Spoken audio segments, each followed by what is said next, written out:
تا دێت ئامارەکان زیاد دەبن پابەندبوونی هاوڵاتیان وەک پێویست نییە و تەندروستی بەشێک لە توشبوانی کۆرۆناش جێگیر نییە. گیان لە دەستدان ئاماری ڕۆژانەیە و وەزارەتی تەندروستی ڕایدەگەێنێت.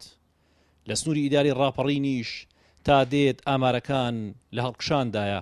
بەڕێوەبەری خۆپاراستنی ڕاپەڕین کە خۆی و تیمێکی شارەزا و پسپۆر ڕۆژانە سەرقاڵی بڵاوکردنەوەی ڕێنماین بەگەلی کوردستانی ڕاگەیاند.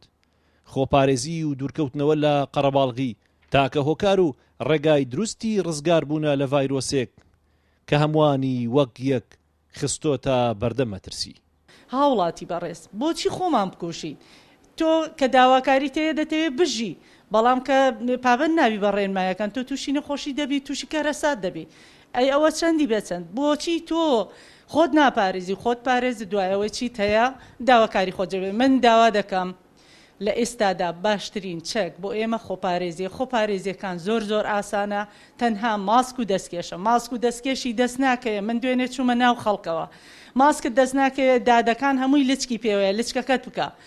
ماسکت دەست ناکەوێت، خەڵک لەو دەشتە چی بەکاردێنێ بۆ خۆپاراستن لە گەرما و لە تەپ و تۆز، تۆ ئەوە بەکاربێنە. هێشتا بەشێک لە هاوڵاتیان وەک پێویست ئاست و قەبارەی مەترسیەکە نازانن. بەشێکی تریشیان سەرباری هۆشیاریان بەرامبەر کاریگەری ڤایرۆسەکە پابەند نین. ئەمەش سەرەتا و دەستپێکی بەرزبوونەوەی ئامارەکانی کۆرۆنایە. تاکە ڕێگا بۆ بوونی ئەو ڤایرۆسە و بۆ کۆنتڕۆڵکردنی خۆپارێزی بۆیە دەبێت هاوڵاتیان خۆیان بپارێزن، بۆ خۆیان بپارێزن. لێرەدا چاوەڕێ نەکەن حکومەتیش بیان پارێزێ، چکە حکومەت ناتوانێت چارەسەر بکە، کەواتە هاوڵاتی خۆی دەبێت خۆی پارێزێ.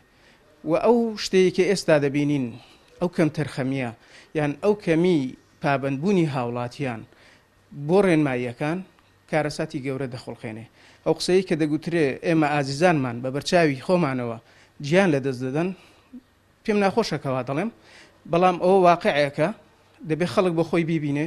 تەسەوڕ دەکەم ئەو کاتی ئەو قسانەی ئێمە دەیکەین بە هەندی وەربگرێ و بڵێ ڕاستیان گوت و ئەو ئێستا ڕوودەدات کەسبی دەستی خۆمانە.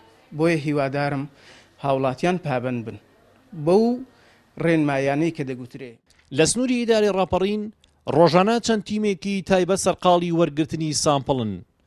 بەرکەوتوانی هەڵگری ڤایرۆسی کۆرۆنا لە سنوورەکە بازنەی یەکەمی چاودێری و پشکنینن، بەڵام هێشتا سەرچاوی بەشێک لە توشبووان لە سنوورەکە دیار نییە و ئەمەش ناڕوونی زۆری بۆ تیمەکانی تەندروستی دروست کردووە. هونەر ڕەسوول، گەلی کوردستان، دەڤەری ڕاپەڕین.